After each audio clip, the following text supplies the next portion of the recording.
আপনার কি এমন কোনো স্বপ্ন আছে যা পূরণ করার জন্য আপনি বছরের পর বছর ধরে অপেক্ষা করতেছেন, কিন্তু কোনো পথ খুঁজে পাচ্ছেন না? এমন কোনো গভীর দুশ্চিন্তা বা মানসিক কষ্ট কি আপনাকে তাড়া করে বেড়াচ্ছে, যা আপনাকে রাতের পর রাত ঘুমাতে দিচ্ছে না? আপনি কি নিজের জীবনের এমন কোনো কঠিন সমস্যার সমাধান খুঁজছেন যা পৃথিবীর কোনো মানুষ, কোনো ডাক্তার, কোনো পরম বন্ধু বা কোনো আপনজনও দিতে পারবে না? যদি আপনার উত্তর হ্যাঁ হয়ে থাকে, তবে আমি আপনাকে অনুরোধ করব আজকের এই ভিডিওটি মনোযোগ দিয়ে শেষ পর্যন্ত দেখার জন্য। আজকের এই কয়েকটি মিনিট আপনার জীবনের সম্পূর্ণ মোড় ঘুরিয়ে দিতে পারে ইনশাআল্লাহ। প্রিয় দিনী ভাই ও বোনেরা, ভিডিওটি দেখার আগে একটি লাইক দিন, দিনী কাজের সাথে অংশ নিন। প্রিয় দর্শক শ্রোতা, আমরা সবাই জানি তাহাজ্জুদের নামাজ হলো আল্লাহর সাথে বান্দার সবচেয়ে গোপন, সবচেয়ে গভীর এবং সবচেয়ে শক্তিশালী সংযোগ। কিন্তু আপনি কি জানেন এমন একটি বিশেষ আমল আছে যা তাহাজ্জুদের পর মাত্র 3 দিন পূর্ণ একাগ্রতার সাথে, মনোযোগের সাথে করলে আপনার দোয়া কবুল হওয়ার গ্যারান্টি স্বয়ং মহান রব আল্লাহ দিয়েছেন। আজ আমি আপনাদের সেই গোপন আমলটি এবং এর সঠিক নিয়মটি শেখাবো। শুধু তাই নয়, এই ভিডিওতে আমি আপনাদের সাথে এমন কিছু আধ্যাত্মিক তথ্য ও দোয়া কবুলের গোপন চাবিকাঠি শেয়ার করব, যা হয়তো আপনি আগে কখনো শুনেননি। তাই ভিডিওটি 1 সেকেন্ডের জন্য স্কিপ না করে শেষ পর্যন্ত দেখুন, কারণ এই 3 দিনের চ্যালেঞ্জ আপনার জীবন চিরতরে বদলে দিতে পারে ইনশাআল্লাহ। প্রিয় দিনী ভাই ও বোনেরা, আসুন প্রথমে আমরা একটু গভীরভাবে বোঝার চেষ্টা করি আমরা কেন বলি যে তাহাজ্জুদের দোয়া কবুল হবেই হবে। এর মূল ভিত্তিটা কি? এটা কি মানুষের বানানো কোনো কথা? না, একদমই নয়। এর গ্যারান্টি এবং এর প্রতিশ্রুতি স্বয়ং আমাদের সৃষ্টিকর্তা, আমাদের রব মহান আল্লাহ নিজে দিয়েছেন। কোরআনের ঘোষণা আল্লাহ তাআলা তার প্রিয় নবীকে উদ্দেশ্য করে বলেন, আর রাতের কিছু অংশে তাহাজ্জুদ পড়ো, এটা তোমার জন্য অতিরিক্ত। আশা করা যায় যে তোমার রব তোমাকে প্রশংসিত স্থানে প্রতিষ্ঠিত করবেন। সূরা বানী ইসরাইল। প্রিয় দিনী ভাই ও বোনেরা, আল্লাহ তাআলা কোরআনে যে প্রশংসিত স্থানের কথা বলেছেন, রাসূলুল্লাহ সাল্লাল্লাহু আলাইহি ওয়াসাল্লাম হাদিসে সেটির নাম বলেছেন মাকামে মাহমুদ। হাদিসের বর্ণনা অনুযায়ী এটি হলো সৃষ্টির সবচেয়ে সম্মানিত এবং সর্বোচ্চ মর্যাদাশীল একটি স্থান। কিয়ামতের সেই কঠিন দিনে, যখন তীব্র গরমে আর ভয়ে সমস্ত মানুষ দিশাহারা হয়ে পড়বে, তখন পুরো মানবজাতির পক্ষ থেকে আল্লাহর কাছে সুপারিশ করার জন্য একমাত্র আমাদের প্রিয় নবী সাল্লাল্লাহু আলাইহি ওয়াসাল্লামকে বেছে নেওয়া হবে। আর তখনই আল্লাহ তাআলা তাকে এই মাকামে মাহমুদ, সর্বোচ্চ প্রশংসিত স্থানে আসীন করবেন। সুবহানাল্লাহ। তখন সৃষ্টির সমস্ত মানুষ আর ফেরেশতারা আমাদের নবীর এই অন্যান্য মর্যাদার প্রশংসা করবেন। একটু চিন্তা করে দেখুন যে যে তাহাজ্জুদের উসিলায় আল্লাহ তার নবীকে কোরআনে এত বড় মর্যাদার ওয়াদা করেছেন এবং হাদিসে তার এত সুন্দর ব্যাখ্যা এসেছে। সেই তাহাজ্জুদ যখন আপনি ও আমি আদায় করব, তখন কি আল্লাহ আমাদের দুনিয়া ও আখিরাতে সম্মানিত করবেন না? অবশ্যই করবেন। এবার আসি সেই 3 দিনের চ্যালেঞ্জ এবং গোপন আমলটির কথায়, যা আপনার দোয়া কবুলের প্রক্রিয়াকে অতি দ্রুত করবে। আমাদের মধ্যে অনেকে আছেন যারা তাহাজ্জুদের নামাজ শুরু করতে ভয় পান। অনেকেই ভাবেন তাহাজ্জুদ শুরু করলে হয়তো একটানা 40 দিন বা সারা জীবনভর কঠিন নিয়ম মেনে পড়তে হবে, না হলে গুনাহ হবে। এই ভুল ধারণার কারণে অনেকেই এই বিশাল নিয়ামত থেকে বঞ্চিত হন। আমি আজ আপনাকে খুব বড় কোনো বোঝা দিচ্ছি না, বরং মাত্র 3 দিনের একটি সহজ, অত্যন্ত শক্তিশালী, পরীক্ষিত একটি আমল চ্যালেঞ্জ দিচ্ছি। এই 3 দিন আপনার জীবনের সমস্ত ব্যস্ততা, সমস্ত চিন্তা একপাশে সরিয়ে রেখে গভীর মনোযোগ এবং পূর্ণ বিশ্বাসের সাথে রাতের শেষ ভাগে উঠে তাহাজ্জুদ নামাজ আদায় করবেন আল্লাহকে খুশি করার জন্য। নামাজ শেষ করে মাথা নিচু করে অত্যন্ত অনুতপ্ত হৃদয়ে মাত্র 7 বার পড়ুন, আস্তাগফিরুল্লাহ, আমি আল্লাহর কাছে ক্ষমা চাইতেছি। কারণ আমাদের গুনাহের কারণেই অনেক সময় আমাদের দোয়া আটকে থাকে। তাই আগে আল্লাহর কাছে ক্ষমা চেয়ে নিতে হবে। ধাপ 2, শুনেন, দুরূদ শরীফ পড়বেন। রাসূলুল্লাহ সাল্লাল্লাহু আলাইহি ওয়াসাল্লামের প্রতি ভালোবাসা ও সম্মান জানিয়ে 7 বার দুরূদ শরীফ পড়বেন। আল্লাহুম্মা সাল্লি আলা মুহাম্মাদিন ওয়া আলা আলি মুহাম্মাদ কামা সাল্লাইতা আলা ইব্রাহিমা ওয়া আলা আলি ইব্রাহিম ইন্নাকা হামিদুম মাজিদ।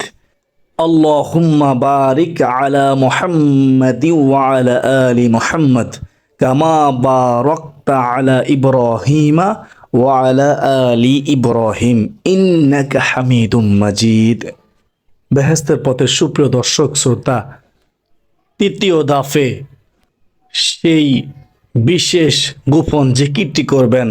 আপনার হৃদয়ের সমস্ত আকুতি উজাড় করে দিয়ে তাওহীদের সেই মহান বাণীটি 7 বার পাঠ করুন, যা আপনার দোয়াকে সরাসরি আল্লাহর আরশের দিকে নিয়ে যাবে। জিকিরটি হলো লা ইলাহা ইল্লাল্লাহ, আল্লাহ ছাড়া কোনো সত্য মাবুদ নেই। 4 নম্বর ধাপে পুনরায় আপনি দুরূদ শরীফটি আবার পড়বেন।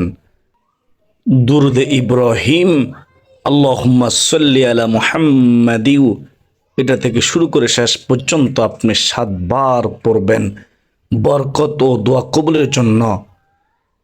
সর্বশেষ 5 নম্বর চূড়ান্ত ধাপ মুনাজাত বা আকুতি। এবার আপনি 2 হাত তুলুন, নিজের সমস্ত অহংকার, সমস্ত শক্তি ভুলে গিয়ে একজন চরম অসহায় ভিখারির মতো আল্লাহর কাছে আপনার মনের সব কথা খুলে বলুন। নিজের মাতৃভাষায় বলুন, কেঁদে কেঁদে বলুন, চোখের পানি ছেড়ে দিয়ে বলুন।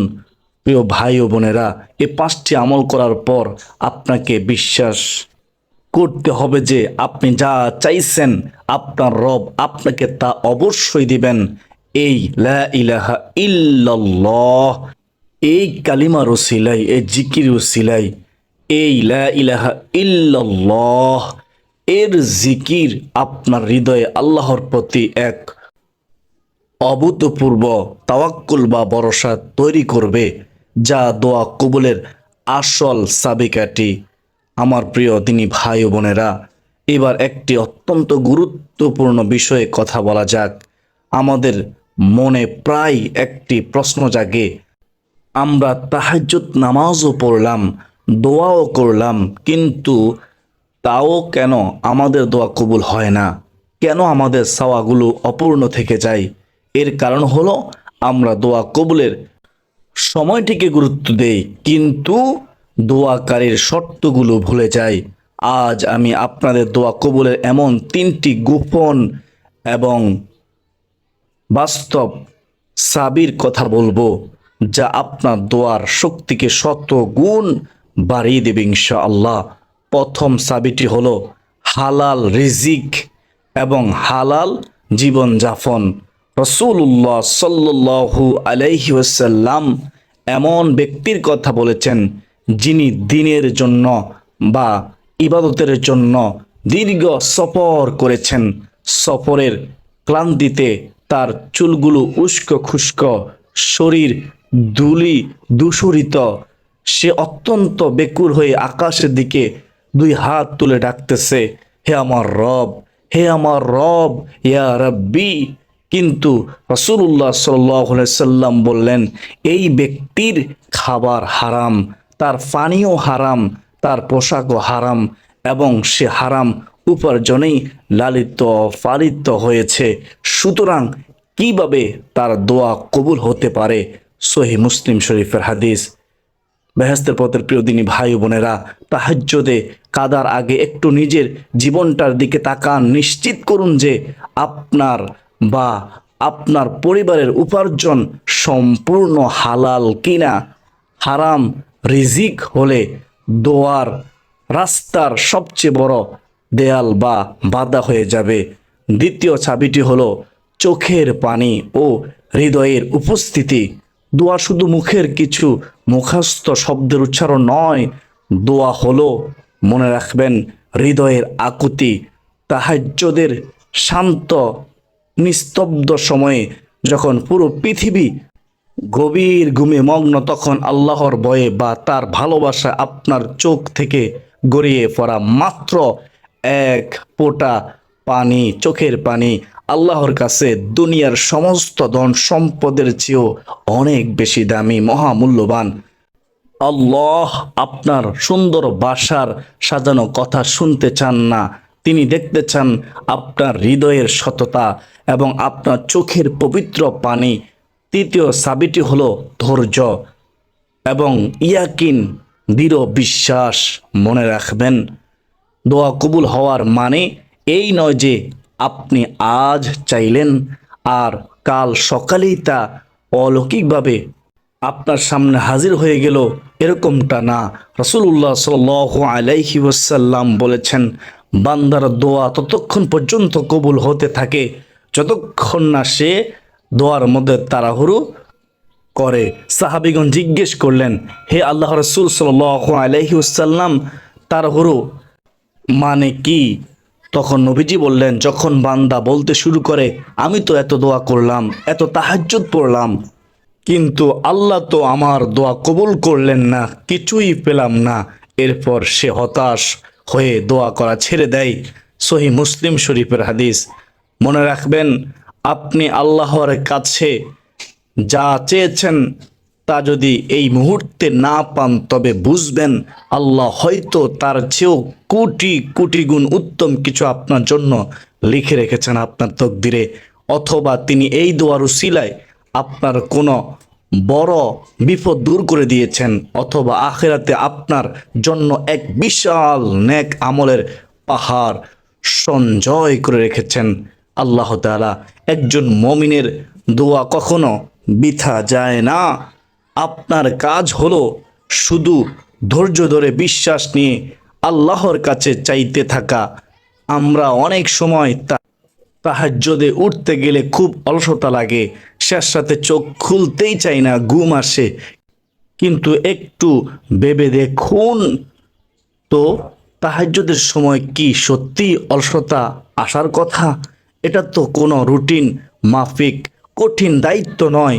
এটি হলো আপনার পরম প্রিয়জনের সাথে আপনার জীবনের সবচেয়ে সুন্দর, সবচেয়ে ব্যক্তিগত এবং সবচেয়ে ভালোবাসা পূর্ণ কথোপকথন। যখন দুনিয়ার কেউ আপনার কথা শুনবে না, তখন তিনি শুনবেন আল্লাহ। তাহাজ্জুদে অলসতা দূর করার জন্য আমি আপনাদের 4টি সহজ এবং কার্যকর কৌশল বলে দিচ্ছি, খেয়াল করে শুনেন। 1 নম্বরে, মানসিক প্রস্তুতি। এশার নামাজ পড়ার পর থেকেই মনে মনে একটি মানসিক প্রস্তুতি নিন। নিজেকে বলুন, আপনি আপনার সবচেয়ে প্রিয়জনের সাথে দেখা করতে যাচ্ছেন, আল্লাহর সাথে দেখা করতে চাচ্ছেন। 2, পবিত্রতা ও পরিচ্ছন্নতা। রাত যখন গভীর হবে, অলসতা কাটাতে সুন্দর করে পানি দিয়ে উযু করুন উত্তমভাবে। একটু সুগন্ধি বা আতর ব্যবহার করতে পারেন। নিজেকে একদম সতেজ করে আল্লাহর সামনে দাঁড় করান। 3 নম্বরে, ছোট করে শুরু করা। প্রথম দিনেই আপনাকে 8 রাকাত বা 12 রাকাত পড়তে হবে না, মাত্র 2 রাকাত আল্লাহর জন্য আপনি নামাজ শুরু করুন।